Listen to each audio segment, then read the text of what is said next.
I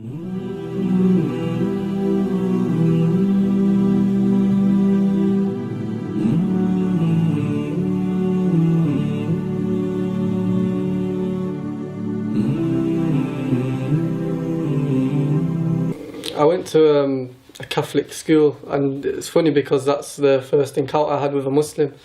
It was a brother named Ghalib, and me and him became very good friends at a young age.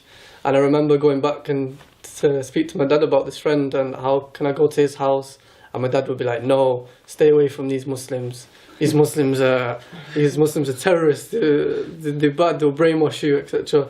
So I kind of had to go to a different class then. So I kind of stayed away from Muslims because as a young child, you kind of trust your dad because it's your parents, you're growing up with them. So I kind of trusted him. And I grew up with this mentality of hating Muslims because of what my dad's actually instilled in my mind. Like, I went to high school with this attitude of basically Asian. That's what I thought. Like, I thought Islam was just a religion for Pakistanis. So I would go to any Pakistani I'd see. I'd be very harsh towards them, and I'll call them names, and I'll say you believed in like a four-armed God. I was kind of confused at the time. In high school, I always claimed an identity of being a Catholic, but I never actually believed in it because from a very young age, I remember from maybe year 7, year 8, year 9, I used to read a lot of books, and I found stuff that I don't really like, the history of Christianity and other stuff, and it wasn't for me. A couple of years later, I think it was around about, I was in year 10, this new boy came in my class, and I remember this boy being very pale, white-skinned, and he looked very European. And anyway, I became friends with this new student because I just wanted to see who he was, where he's from, etc. And then the topic came up about religion, and he told me he was Muslim, and I was like, "What? You're Muslim?" I was so shocked, like I couldn't believe it. Like all my life I've believed that Islam was just a religion for Pakistanis, Asians, Indians, and he told me that he was Muslim, and then he told me he was Amazigh, which is it's a Libyan Berber basically. But then we started talking about different articles of our faith. So I was telling him that, we believe that Jesus is the Son of God. I never believed this. I never believed Jesus was the Son of God, but I always clinged onto it because of a cultural thing, and I'd always defend it. So this friend of mine, he said, "We believe in Jesus too." I was like, "Really? You believe in Jesus? What? That's crazy." And I remember asking him questions about Jesus, and he was telling me that, we call him Isa. It's very similar to the story in the Bible. It's the same person. But then he told me that we don't believe he's the Son of God or he's crucified. And even though I never believed this, I was very defensive about it.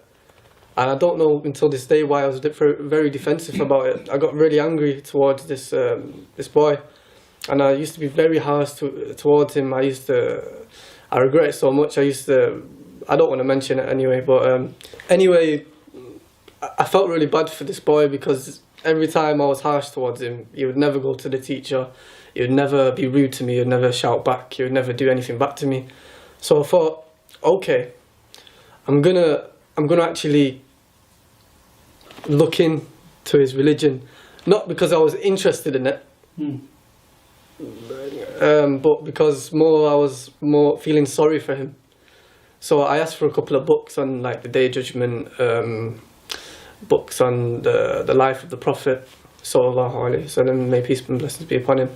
And the thing is, I used to go to my mum's on the weekend at this time, and this is the time when I actually started reading this. I would leave it to the weekend because I was busy with other stuff and I was messing around, kids when they're young.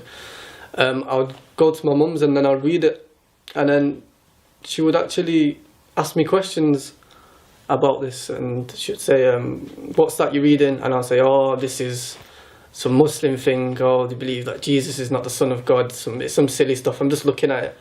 And my mum actually took a liking to it. She was actually very open-minded, and she was like, could you tell me a bit more about this religion?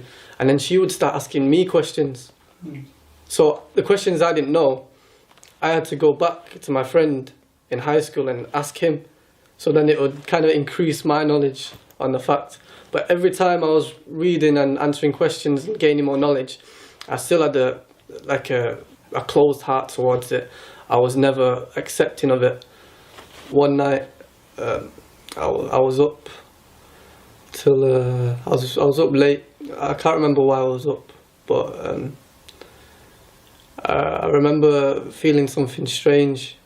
Like, I don't know why I was up, but like, I remember my dad jumping out of bed, and it was really strange of him jumping out of bed. Someone rang his phone, and I heard him yapping on the phone, and it didn't sound good. But he came into my room, and he said, Cam, your mum's passed away. And at that moment, till this day, I can't actually accept it. Like, for a while, I couldn't process like what actually happened, and it just wow.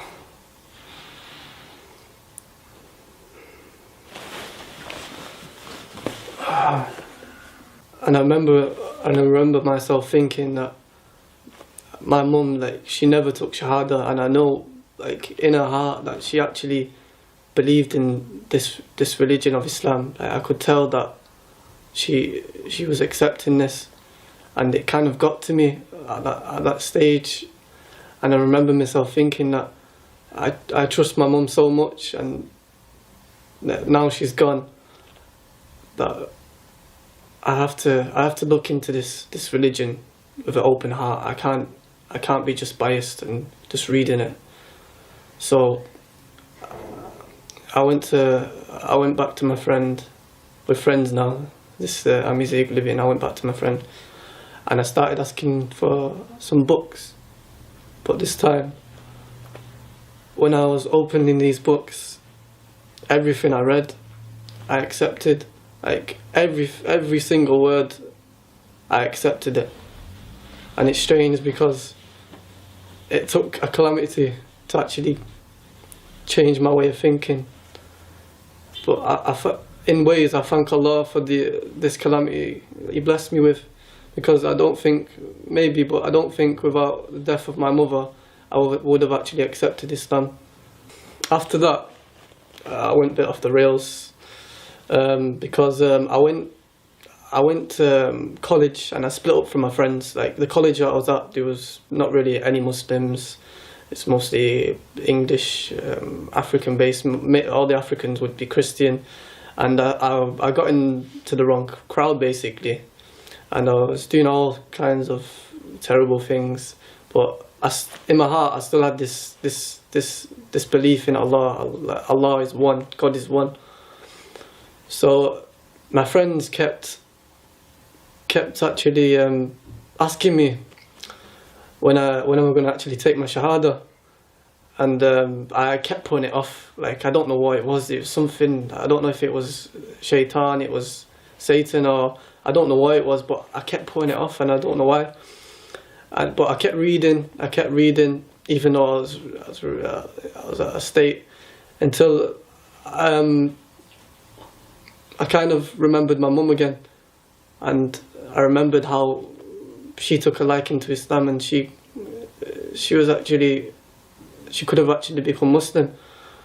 So I told my friend that I'll become Muslim this Friday. I promise I'll become Muslim this Friday.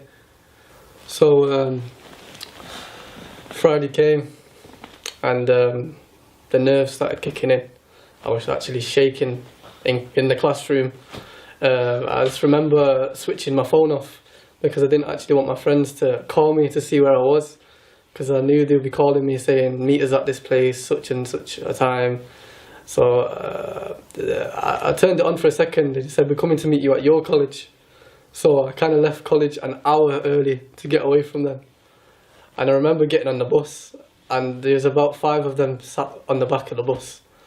And I was just like, I'm not getting away from this. And it was like Allah was saying to me that day that you're not getting away from me this time. You're taking your Shahada today and that's it, final. So that day, I actually took my Shahada on Jummah after the khutbah in a masjid in front of quite a lot of people. And I never looked back. Alhamdulillah, it's the best thing I've ever done. So if you're thinking about becoming Muslim, then don't hesitate, just do it.